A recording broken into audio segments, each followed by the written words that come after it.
we're gonna put the story somewhere in the West. So of course, Vegas. I mean, what is more iconic when you think of crazy things that you could do in the West? I think that was really the inspiration for the story, in a lot of ways, was looking back at the history of Vegas. We really think of it as a side story. In a lot of ways, we're revisiting stuff from the original 2 games, but it stands on its own.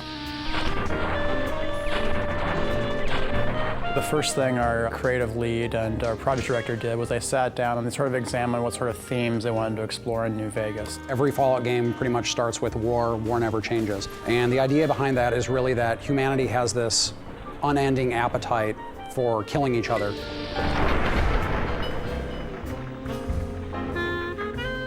Thematically, if you're going to do a game about Vegas, you have to deal with the theme of greed. And so that's something that kind of suffuses the game. We've tried to do a lot of reversals with the title.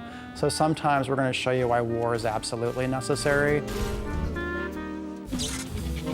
Fallout New Vegas is a post-apocalyptic role-playing game. It's set a couple of hundred years after a cataclysmic nuclear war between the US and China. And it takes place at a time when the city of New Vegas is actually being rebuilt. What ties the story in is the themes of Fallout. It's always centered around water. Where are people getting water? And in case you know, there's a big area right around Vegas that has a lot to do with water. Hoover Dam plays a massive role in the game. Hoover Dam is like the pot of gold that everybody is fighting over, because in this post-apocalyptic age, to have something that can produce electricity and also water is worth, everything. Fallout 3 starts with you being born, and you're a baby, and you go through your young adulthood until you leave the vault. In New Vegas, we wanted to say you start the game in a very Vegas sort of cliche style almost. You are shot in the head and dropped in a shallow grave, so it starts with essentially your would-be death. After you're shot and left for dead in a grave, you might have some desire to go see what the whole murdering business was about and why he wanted you dead in the first place. In the course of trying to resolve that one conflict, you get pulled into larger events. So in this case, you're trying to find the people that killed you and what they were trying to get from you. In this case, it was a package you were carrying. So of course, as you go around, you find out that what you were carrying is centrally tied into this major conflict in the area between New California Republic and Caesar's Legion and Mr. House, who's the guy that sort of runs the strip in New Vegas. Player freedom is very important in the Fallout series. And when we allow the player to basically have a choice in what they do and how they do it, by leaving the plot open in a way that basically they're just learning what's going on in the world, it gives them a lot more freedom in how they want to learn that information. The leader was a New Vegas type. Typical city boy. He had a bunch of great cons with him, probably hired guns. A lot of the story that comes out of a Fallout game is through the player's own experiences. What you want to do is get them a lot of hooks to adventure with and sort of bounce their own ideas off of and their own experiences. Like a lot of role-playing games, but I would say even more with Fallout, it's about choice. Do I want to be the nice guy? Do I want to be the bastard? I mean, they can go through the game just blowing everyone away at a moment's notice. They can level whole towns. They can kill everyone all the way up to the very end of the game. And we also want to make it possible for those that want to be very pacifistic and more speech-oriented and try to be a good and all-around good person. They can just leave the story, go off into the desert, go into some crazy vault, come out, just pick it up again. They can shortcut parts of the story. Really, I said, it has to start like this, and it has to end with some big conflict between humans about very human concerns. But where you go along the way is sort of what we've been defining over the course of the development process. Another thing about the Fallout quote-unquote story is what you try and do is just make sure that the characters you present in those environments, you want to give them a lot of depth. You want to give them a lot of purpose. There are too many characters for me to count how many we're introducing. This game is not, it's set in the future, but it's set in an alternate future. So we can take a lot of inspirational sort of figures from Vegas history and use them as sort of ideas for new characters or main antagonists. So one of the major characters, Benny, is sort of like, if you look at his sort of visual look, he's kind of inspired a little bit by Bugsy Siegel. Ring-a-ding, baby, ta-ta. We have a kind of enigmatic overlord of New Vegas named Mr. House, who is patterned after the historical Howard Hughes. Now, because of your carelessness, Benny has fled the strip. Caesar is the head of this rather frightening faction called Caesar's Legion that's looking to conquer this region. I want Mr. House knocked out of the game. A quick 1-2 punch. These bizarre characters and their sort of twisted things that they do, it's a really big part of the setting, and it's important that Even though we have these terrible situations that people are in, they're punctuated by these moments of bizarre humor. Please don't do no harm to me, mister. At least the way it's not in my face. All I got left is my rugged good looks. Because the people you meet at different points in the game can actually join you as companions and actually fight alongside you, that sort of gave us a really strong opportunity to have them reinforce the story. People are really going to enjoy our companions. Raul is very distinctive. He's a ghoul that has been traveling up from Mexico for like hundreds of years, basically, and just living in the desert. And so he has all these crazy stories to tell and really interesting personality. I'm not much use besides being a portable encyclopedia, really. I guess you could use me as a pack Brahmin. People really enjoy being part of certain factions in games, participating in the faction politics, and using their influence within an organization to sort of change the game world. You have these large factions that you're really going up against with very different desires. Like one is just, I just want to take over the world. One is, I want Vegas to survive and me always on top. They can side with the New California Republic in the war effort. They can side with Caesar's Legion. They can choose to support Vegas, or my personal favorite is that you sort of blaze your own destiny. And depending on the alliances you form with these factions, that sort of determines the future and fate of the world. The environment is genuinely reacting to what you do as the player. You have a pretty extraordinary amount of control over the outcome of the game.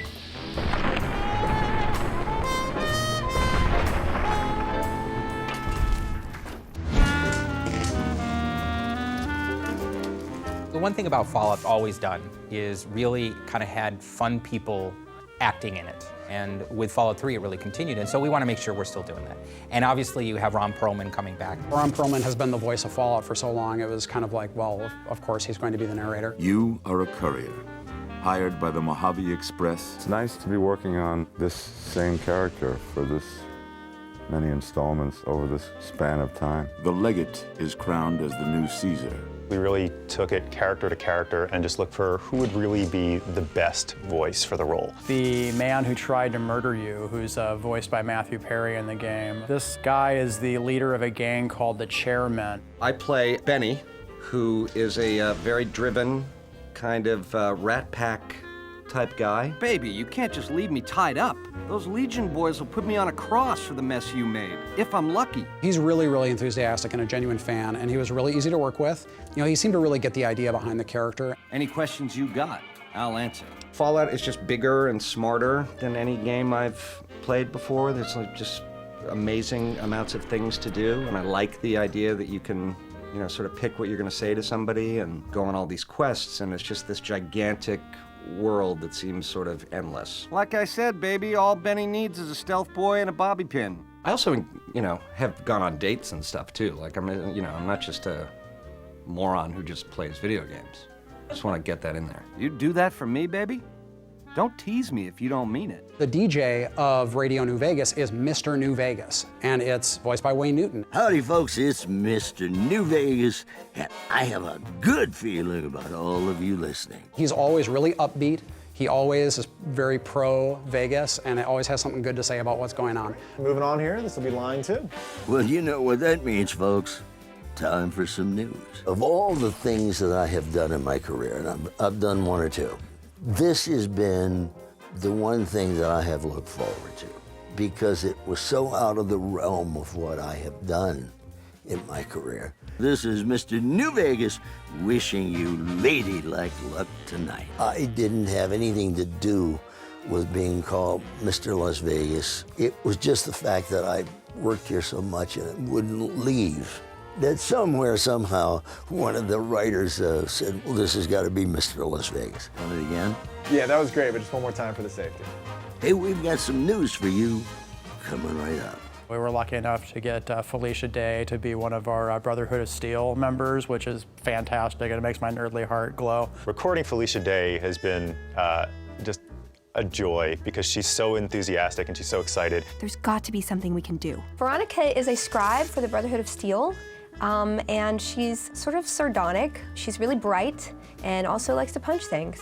So she's got everything going on for her, really. They need me, and I'm not going to abandon them.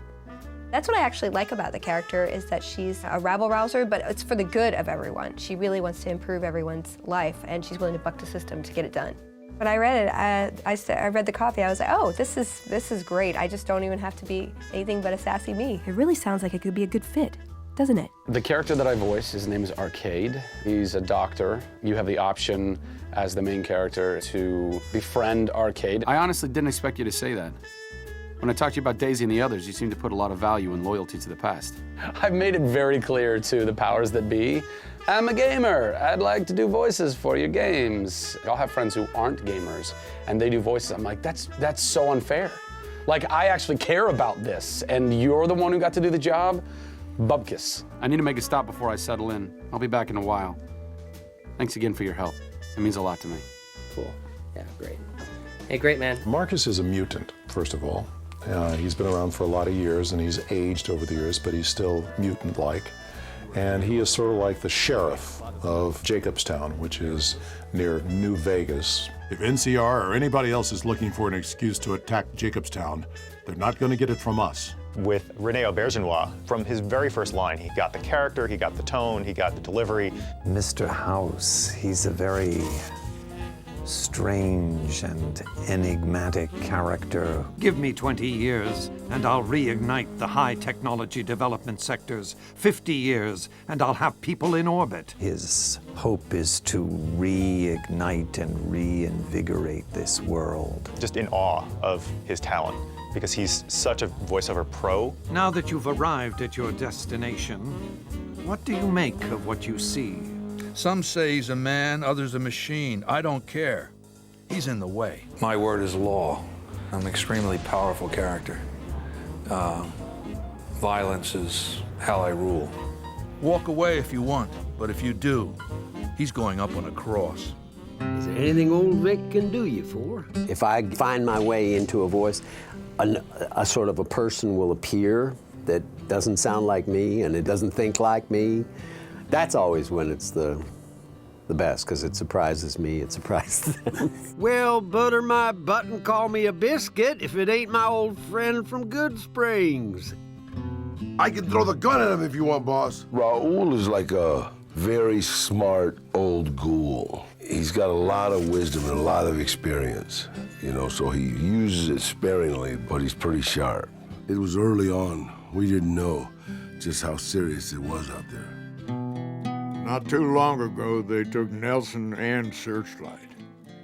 They got some camps on the eastern shore of the Colorado, and the monstrosity on the hill across the lake, that's for Caesar. Mr. Gustafsson, who's got an amazing voice, very thick and gravelly and really fun to work with. Just keeping that dam secure and operational day to day is enough work for one person. Every officer I ever talked to, or every soldier, you know, it probably influenced some of my delivery on this. So this will be lines 1 through 7, and it'll be take 1 whenever you're ready. Rangers, this is the chief. I know I can ramble on sometimes, but I need you to listen close for the next minute or so. I hope players play this game, and I want them to be fully immersed in the world, and I want them to really feel each character when they're speaking to them as a totally different individual. Yee-haw! Ain't that party?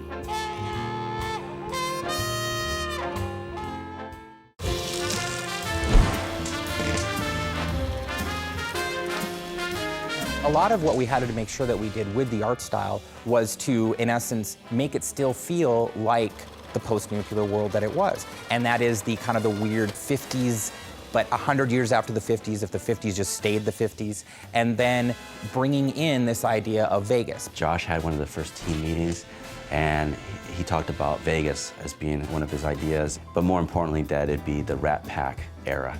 And when he said that, then I was just joyous, because it's just great aesthetics at that time. When we started the game, there were a few things aesthetically that we knew we wanted to do. We wanted to make sure that the architectural style of homes, and as well as the casinos, either reflected 50s style from the Vegas era, or it reflected an even earlier time, more like the settlers of the West.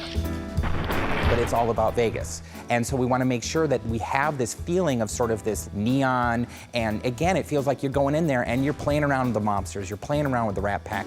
So much of Fallout is bleak. Everything's been blown up in Fallout for the most part, but the Las Vegas Strip is unique in that No nuclear weapons hit it, so when you go in, you're immediately struck that this is really one of the last places that still feels like old civilization. Our team, I think, got up to, including animators and myself, we're about 22. We have a lot of great people here, character artists, we have concept artists, world builders, prop artists, and they all have different backgrounds. We have folks like Brian Menzie, who's got a long history with the franchise, but then we have folks like myself who are new. So I think the combination of the different experiences really brought the quality bar up. It takes a lot of work and a lot of people. Usually what we try to start off with is just a general idea of what are the main things we're looking to see in different parts of the world. There's tons of images out there, so a lot of it was just looking at the strip in the early 50s and early 60s just to see what was different about it then. Joe Sanabria had a pretty good lock on the style of Vegas itself and the casinos. I wanted to sort of immerse myself more in especially the desert sort of style. I took a motorcycle trip through the desert, basically going all around the outskirts of Vegas. Traveling by motorcycle, you get a lot more opportunity to sort of see the area around you. This is just a different feeling from driving in a car, I think. And I just went all around there and I took pictures. I sort of paid attention to the type of flora that was really distinctive. Obviously you have Joshua trees and then certain types of cacti or wildflowers and things like that. It was basically just a nice inspiration for, you know, just the kind of feeling of being out there. I try to take a lot of opportunities to see what Vegas looked like from different positions. You know, what does it look like when you're coming up from I-15, or what does it look like when you're way up in the mountains west of the valley? It was a nice way to see the environment and get a feel for what it was like. We wanted to make sure that this environment felt like a Fallout setting, but we also wanted to make sure that it was a distinct shift from the Capital Wasteland. You know, this is very, very far away from the DC area, and it's such an important part of the game, that feeling of exploration and looking around. We wanted to make sure that there was a distinct shift. One of the biggest differences is the lighting. In the Southwest, artists come from all over the world to try and paint and photograph in this kind of light that we have down here. So that's the biggest difference right off the bat. It doesn't need to be sort of the more kind of blues and grays of DC. This is more the warm colors of the Southwest. You kind of blend all those things together within a blue sky instead of a gray sky, and you get a very different sense of the world. The scope of this game is massive. You have basically a city in the middle of this area, and then the territory stretches all around the city and does stretch out all the way to Boulder City and to the dam. When doing Vegas, we didn't want to neglect any of the surrounding areas around Vegas. We wanted to make sure that we had Fremont Street realized, and we have a location called Freeside in the game before they even hit Vegas. And I think once they get a taste of that, they're going to be suitably intrigued to go, okay, well, if that's Freeside, hell, I wonder what Vegas is going to be like. The Vegas that we were representing was really classic Vegas. This is something that dovetails nicely with the general aesthetic of the Fallout series as a whole. Everything to do with the Strip is a big artistic playground. One of the strengths we saw about being able to use Vegas as a location is because all those casinos have their own individual themes. It's like a big amusement park the size of a city. And not only do designers have a lot of fun doing quests for those areas, but artists have a fantastic time going, you know what? We can just play around with this location because that's what Vegas is all about. I was working on the designs for the individual buildings, the keystone ones, the ones that the families or factions are associated with. So Lucky 38 was the first one because it's the most prominent one. From there, I went to the Ultralux and then Tops. Each of those casinos had its own style that we defined for it. Its own color palette, its own particular slice of Googie style or Art Deco in some cases. I think we really knew that we kind of hit the look and the feeling of Vegas when we started putting the signs in. So, and I don't know why that was one of the key things, because you can have a big hotel, but it kind of doesn't feel like Vegas unless you have those giant signs. When you go into these places, they still look like things that have been rebuilt. This is still a world where people have to deal with certain material realities, and they're in the middle of the desert, pretty far away from anything else. So there's a lot of stuff that looks like it has been repaired, been remade, but it's not brand new. But then also you can see off to the sides in certain patches of the Strip, you'll see just whole casinos that are just hulking ruins that are sort of blocked off. That's to show again, like, this place has been screwed up for about 200 years. We also wanted to make sure there's a certain energy about the Strip too. So when you get past the Great Wall that surrounds Vegas and you actually get inside the city, you feel that same sort of energy that you feel from Las Vegas in real life. It's almost not just the art, it's sort of really focusing on sort of that feeling and making sure that it feels like a 24-hour city like it does in real life.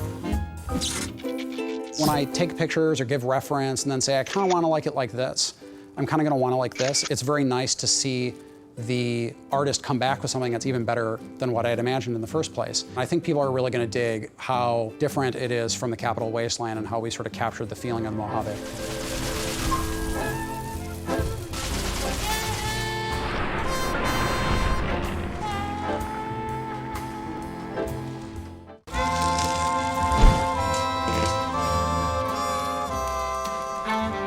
People who I knew who'd never played role-playing games and certainly had never played Fallout, curse them, they picked up Fallout 3 and started playing it.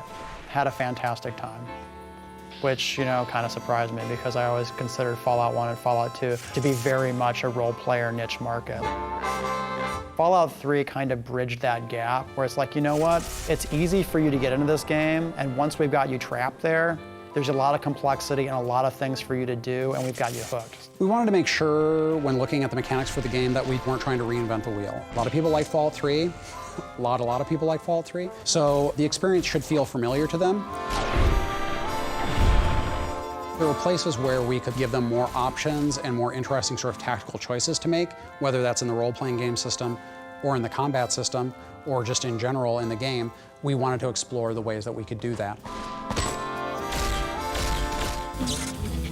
The whole premise of Fallout is about giving the players at least 3 ways to solve each quest. Like, one of the big strengths of Fallout is it has a very detailed character creation process, and that process, right down to each individual skill, individual perks you've chosen, the game world specifically reacts to those things. That's kind of one of the design philosophies for the franchise. I think that people are going to notice in the conversations that we try to let the player in on what the mechanics are a lot more. When skills are being called on or when reputation is being called on, instead of hiding things from the player when they don't qualify to do something, we always show the player to let them know that there's something there. By highlighting those things, the player knows, like, oh, okay, so if I read the skill magazine or if I come back in another level or if I take this chem, maybe I can make this check. There's a lot of angles to this caper, complexities aplenty. When it comes to our faction mechanics, we're a lot more transparent about when that is triggering something. So when you go to a location and someone says, hey man, you can't come in here, it'll say like NCR reputation. It's like, we don't know who you are, or you've killed our officers in the past, like we're not gonna let you into this place. Those sort of mechanics, I think, are gonna be a lot more transparent than they've been in really any Fallout game. When it comes to going through combat and just having a lot of fun with combat in Fallout New Vegas, we wanted to take what was in Fallout 3 and really expand upon it. And so we've kind of done a lot of tweaks and changes and things like that to really kind of expand the fun of sort of this blend between almost like a turn-based game, which you can do through VATS, or just being straight FPS. If the person wants to play the game just purely as a shooter, I do think that they will find it in some ways easier. They will find the responsiveness a lot easier to deal with. We've basically overhauled the way combat works and how damage is calculated and how targeting works. It may appear subtle at first, but I think people will appreciate how much more responsive and natural it will feel to those that actually prefer action games. The cinematic kill cam that you get when using the VATS in Fallout 3, for example, which a number of people like, watching the critical hit. With New Vegas, you can actually still get those cinematic kill cams outside of VATS if you're doing really special moves with your weapons. VATS is an amazing system that allows you to kind of play this immersive first person, getting shot missiles and bullets and laser beams coming at you from every angle in real time, and you can immediately go to this system, VATS, and you feel like you're in control and you can play the RPG. It's just a great kind of melding of how people play games now versus sort of hinting back to how we used to play. Even a really skilled player, they still have to play the role-playing games statistical system. So they have to advance their character, get more hit points, get better equipment, and then they can tackle those challenges. If they try to take a low-level character with low-level equipment into a high-level area occupied by Deathclaws or Nightkin super mutants, they're gonna die. Like, it's really, really hard and challenging. When a person comes up to a conflict, we want them to go through a thought process. It doesn't have to be a long or exhaustive one, but when they say like, do I really want to go in there? Like, you know, they look at their stuff and they're like, okay, I'm gonna go for it.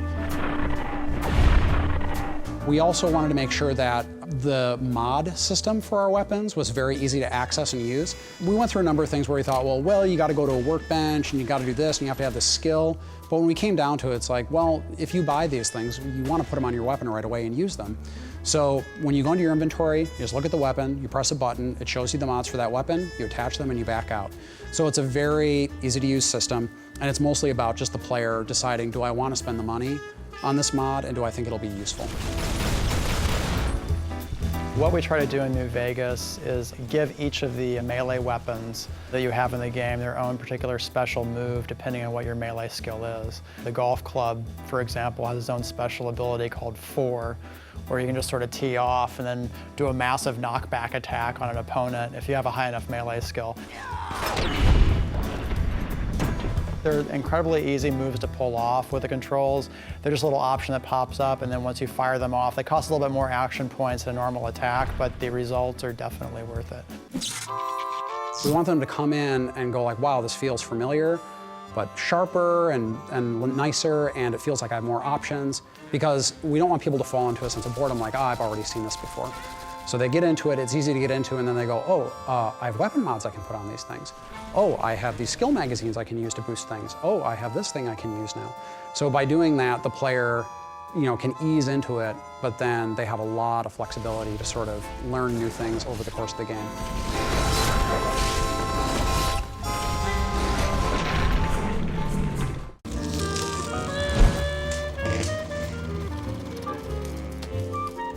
In Fallout, and then in Fallout New Vegas in particular, we really wanted to have sort of a lot of groups that people could interact with. Factions are really important to us. We didn't want to make it something where it was black and white, where you have this small group of good people against a small group of bad people. It's this very complex mixture of these different people and these different factions. The player has a lot of control over what he gets to do in the New Vegas area. He gets to influence what happens to an entire region, and in order to have that kind of influence, he needs to side with one of the factions and sort of decide where he tips the balance.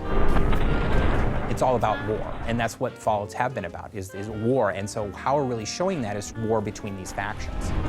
We want the player to sort of have that hesitation when they're like, where do I really stand with these organizations? Like, is it really the right thing to back X, Y, or Z? And even if I go off on my own, what does that mean for everyone who's living in the world of New Vegas? We have 3 primary factions, one of which is the New California Republic. Which is this big, sprawling government that's gotten too big for its own good. It's so big, it can't control its own territories, it can't police its own laws, it certainly can't protect its own citizens.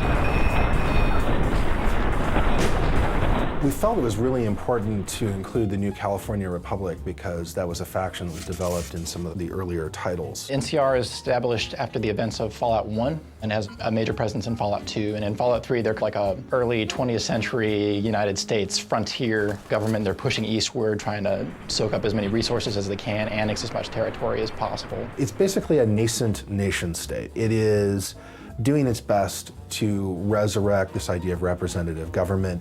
It's also, at the same time, a corrupt bureaucracy. On the other hand, approaching from the east, looking to lock horns of the New California Republic, is this huge army of slavers called Caesar's Legion. Which is this terrifying war band of slaves that has come from out of the Grand Canyon area that is just conquering everything in its path. I just like this idea that we've been able to kind of take this Road Warrior-esque feeling and make it Roman. These guys have this armor that is built out of football pads and catcher's gear and stuff like that, but it kind of looks like Roman lorica segmentata, which is the traditional armor of the Roman legions. And the guy who runs it, Caesar, he's just in it for, I want to rule the world. And Caesar is hardcore about using certain aspects of the Roman Empire as a model. I think it's a really cool organization just visually to deal with. And then also once you get into the nuances of their culture, it's a kind of interesting thing. NCR and Caesar's Legion are sort of stalemated at the Colorado River and at Hoover Dam. Hoover Dam is one of our signature locations in the game, and to be honest, it's what everyone is fighting over. It's still able to provide power for part of the region, which is its big draw. NCR controls the dam, but Caesar is right across from it. And everyone thinks that they're just gearing up for a big assault. Time is fast approaching when my legion will assault the Great Dam and invade the West. NCR troops are coming into the area. Caesar's Legion is being reinforced from the east, and everyone's just wondering, like, well, when is somebody going to do something? And of course, that's where you come in, is because you kind of help determine when this showdown happens.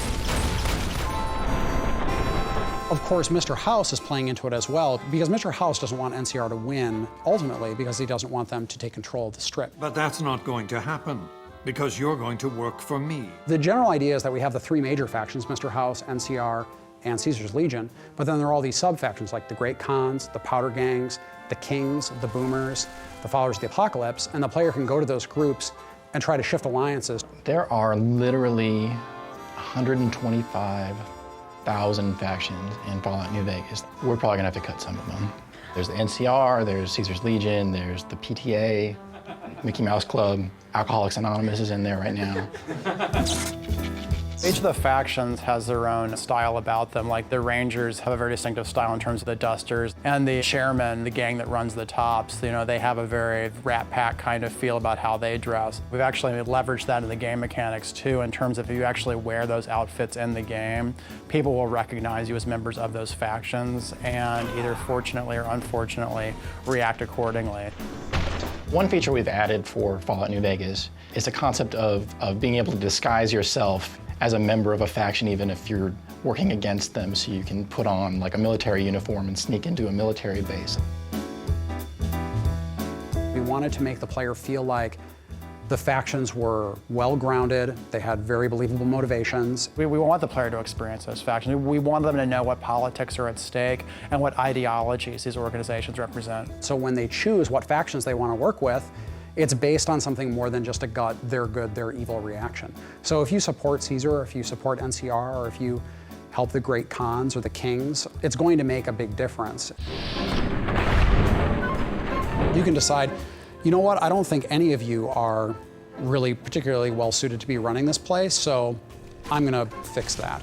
That's where you essentially are either the active champion of Vegas, or you basically just said, it's anarchy now.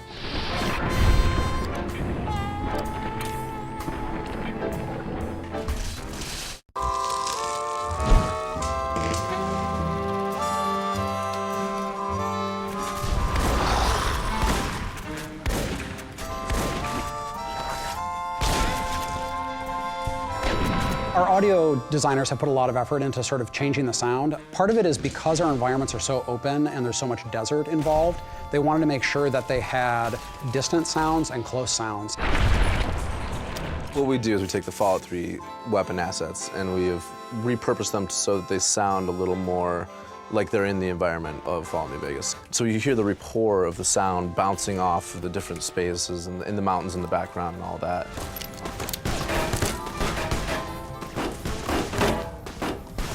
They did a lot of desert sound recording, and it really makes the gunfights and stuff especially feel very different. I went out to Azo Borrego Desert National Park a couple months back, and we're just out there. It's dead silent. There's no one around for 30, 40 miles at the very least.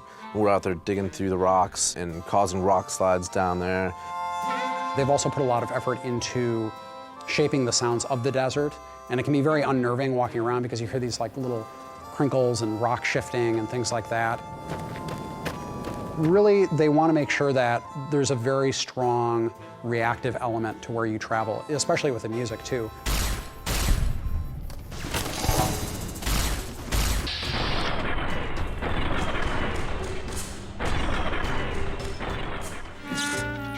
When it comes to the music of Vegas, it's sort of almost like the contrast between the world that we're going to get to run around in. It's the desert and it's what's going on there, and it's the Strip.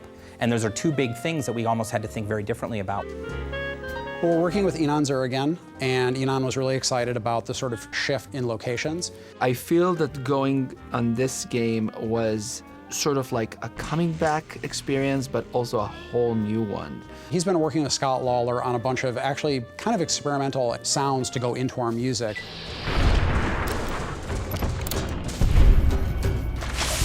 We got together, Enon and myself, and we talked through really what we wanted to do different with this game and how we wanted to differentiate it from Fallout 3. Me and Scott had a lot of discussion before we started. It's like, okay, so, we really want to do this Western style, but it should be decadent, it should be twisted, it should be scary.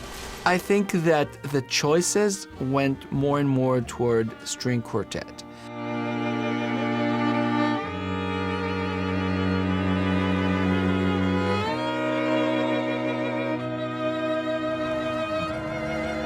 Reasons we chose that is I wanted the score to be very textural and have this sort of grit to it that you can really get from those close mic'd instruments as the rosin moves across the strings.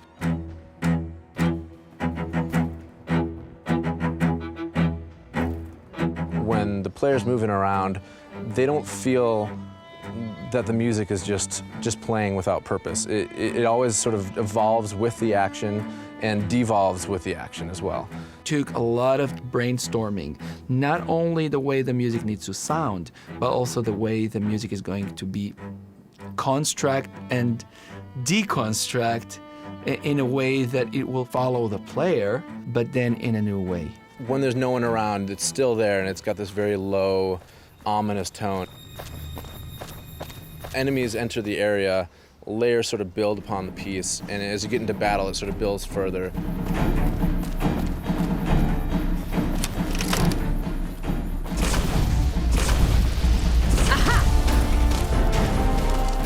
But then we have to take it into Vegas. The strip itself will be a very interesting challenge because we want to, of course, have the ambient sort of feeling, but also once you get into the strip, a lot of the radios in that environment are playing Radio New Vegas, which has Mr. New Vegas, which is Wayne Newton, and we'll have sort of classic songs of the era.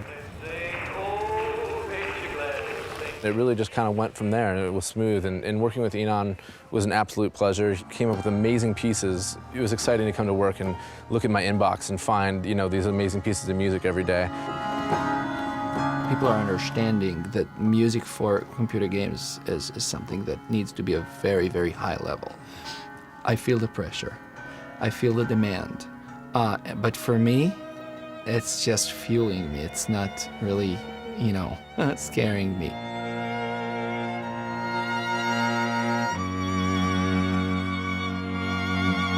We've been very fortunate to have the best actors in the world, some of the best musicians in the world coming in, best composers in the world, and the best sound designers. And all these things have come together to really create a soundscape that I'm very proud of. It achieves the goals that we really set out for this project.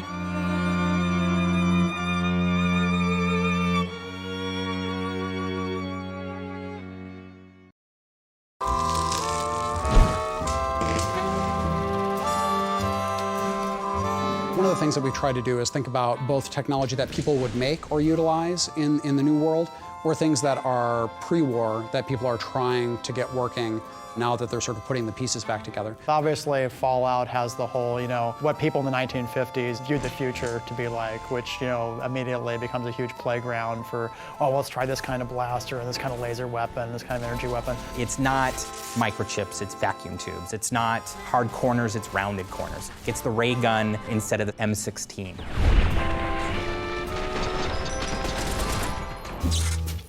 So one of the first things the player's going to encounter in the opening area of Good Springs, he was actually helped out of his early grave by one of the new robots we have in the game, which are called Securitrons. They themselves are sort of this curious blend of sort of sci-fi, crazy technology, yet they have the Fallout twist to them. This huge, hulking monstrosity, the track wheel that spins around as it's going across the landscape. Instead of a head, they have a little computer monitor that's sort of right on their chest.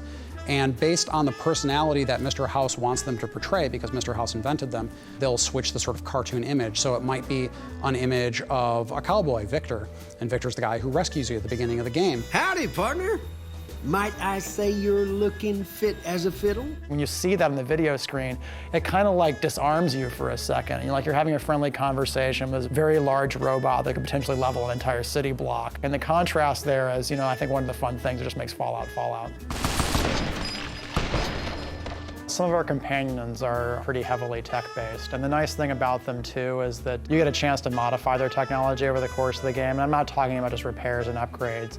For example, Eddie, the sort of floating eyebot that you encounter early on in Prim, he has a lot more depth than it may seem from his initial beep-boop conversations that you have with him. I think it's really important that you have a Pip-Boy, not just for the interface reasons, but it's very Fallout-y.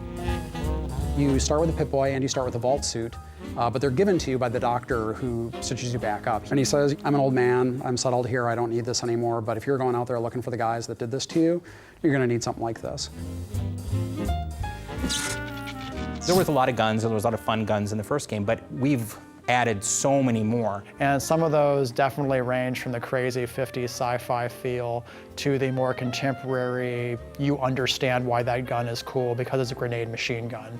And you understand the machine gun that shoots grenades is probably pretty awesome.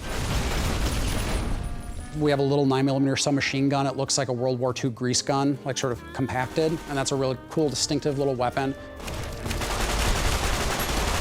The Ranger Sequoia, which is this massive ornamented revolver that only elite Rangers have. It fires like rifle rounds. It's very powerful. We wanted to make sure that energy weapons had a very distinct feeling from guns. We wanted there to be something mechanically different about them so that the player had a different type of experience while using them. So we introduced this thing called the Recharger Rifle. And the Recharger Rifle, you don't have to carry ammo for. It recharges it automatically. But it doesn't do it as fast as you can shoot it. You have to kind of pace out how you fire it. Also, we leaned more towards Western-themed weapons, so we have more revolvers, single-action revolvers like a .357. We also have lever-action rifles and shotguns, which are pretty entertaining to use. Fallout New Vegas really lets you kind of pick a specialty when it comes to a weapon and play it all the way through. And still get, of course, the great thing with eyeballs exploding out of people's heads and all that kind of stuff. Maybe there's something wrong with me, but I enjoyed it every single time. One of the big centerpieces is Helios 1. We have this company in the Fallout universe that's been around for a long time called Poseidon Energy. And a lot of their projects are seemingly benevolent or seemingly just sort of general energy projects, but they often have a sinister application. When you go into it, what you can eventually learn is it's actually powering these terrible lasers called the Archimedes laser system. And eventually you can get like this little ray gun called Euclid's C-Finder.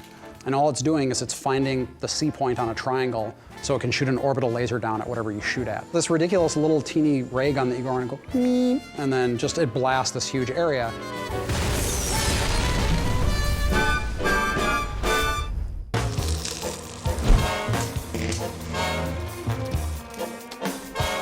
It's not an understatement to say that the Strip is Vegas.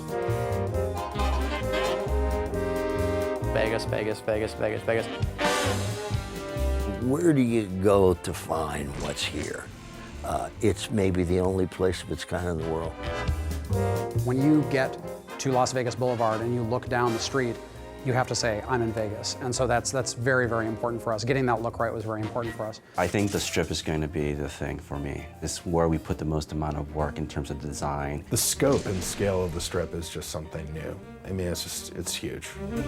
We want to make it big and huge and giant casinos and giant neon signs and tons of people milling about and make it feel like I'm actually on the Strip in real Las Vegas. What we wanted to do was make sure that we captured a lot of the elements of Vegas that people today in the real world are excited about and appreciate, but at the same time make sure it had that 1950s sci-fi sensibility about it. You know, that idea of recreating the spirit of classic Vegas, because that's also more of a Fallout style. One of the things that kind of excited a lot of the artists and designers here was the ability to sort of take an amusement park city and then just play around with all the visual themes and the energy that Vegas has. Our lead artist, Joe Sanabria, went through and started making just silhouettes of the shapes of the casinos. We blocked out a chunk of land and started just placing individual buildings to get a feel for how big things should be. And those are profiles that we could look at from a distance in the wasteland, and because we wanted to make sure that when you saw these things from a distance, you're like, that's the Strip. There's nothing else that's like it when you look across the desert. While I was working on those, the artists were making proxies of those buildings, very low-res versions of them, just so that we could get an idea of how they would fit in the map. And then once we got onto the Strip itself, we started building them up, building the details, the lights on them, looking at it during the day and at night, and then populating it to see what it looked like as a living and breathing environment. And that's when the artists themselves pretty much take ownership of it, and it goes from my hands to theirs, and then that's when they start to do all the cool things we see in the game. When you arrive at the Strip, it's definitely a wow moment. When you go through the gates of the Strip, you find yourself in a location that you really haven't seen anything of its like in the Fallout universe before. We knew we wanted the player to get that feeling that you get when you go to the real Las Vegas Strip, which is, you set foot at one end of the Strip and you look down and you see like all the neon lights. It's about kind of bringing that feeling back of those big signs that say, Dean Martin and Sinatra, playing and things like that. We're going to examine all the different vices in human nature, spread those amongst the casinos on the Strip. What are the main themes of Las Vegas when you go there? And things that always come up are, luck, sleaze, luxury, organized crime. Each casino has its own theme and its own feel, and as soon as the player goes into it, they get it. You have the Tops, which is run by a tribe called the Chairmen, and they really harken back to the Rat Pack. Everything about it is very Rat Pack oriented. Benny is very Rat Pack oriented, and so it has this whole theme goes throughout it. Then you also have Gomorrah, which is run by the Emeritus, who are basically like the mob past of Vegas.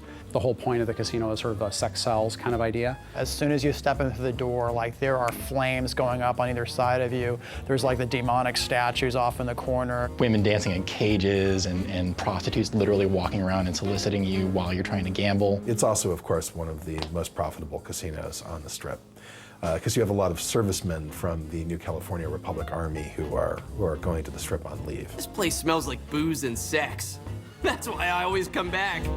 Mr. House's casino, the Lucky 38, that has a very mausoleum feel about it intentionally. So when you go in there, you feel like you're actually walking into an ancient crypt, a part of the old world that hasn't been touched, and that's supposed to reinforce a lot of his character in that location. We also have the Ultra Lux, which is the super ritzy casino. Big, high dome, very nice people greeting you and being maybe a little too well-mannered with you. I am at your service. Ultra Lux is all known for basically being high society, and so you can kind of hobnob with the wealthy elite that do visit the Strip because they tend to stay there. You look like you'd be more at home at one of the other hotels. I think a big part of Vegas, no matter what time period it's gone through, each casino is trying to sort of carve out its own particular theme and niche, and it was a lot of fun coming up with those styles for the casinos, specifically in New Vegas. You also see a lot of debauchery on the Strip, of course. You see a lot of drunken soldiers who are kind of stumbling around from casino to casino. Walking around in drunken stupors and puking on the sidewalks and dancing naked in fountains and that sort of thing. Securitron robots will roll out of there and patrol the Strip quietly, just day in and day out. So if you show any iron on the streets or start shooting, those guys will take you out.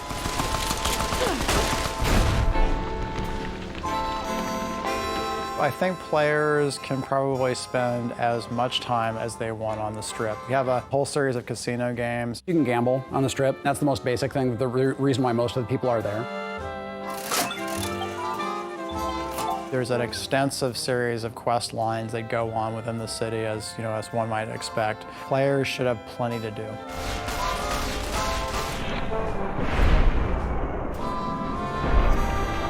In the end, I think we did a really good job. The guys worked hard and were able to put things together in a way that I think is going to be entertaining for folks. What keeps people coming back, I believe, is just good gameplay, good story. Maybe for some people, it's the amount of blood and violence that we have in the game, I don't know. Taking a previous past and create a total new reality derived from this past. I think people are just really, it turns them on. If you enjoyed Fallout 3, when you get into New Vegas, you're going to get a lot of shocks, you're going to get a lot of surprises, a lot of reversals, and you're going to get another classic Fallout experience.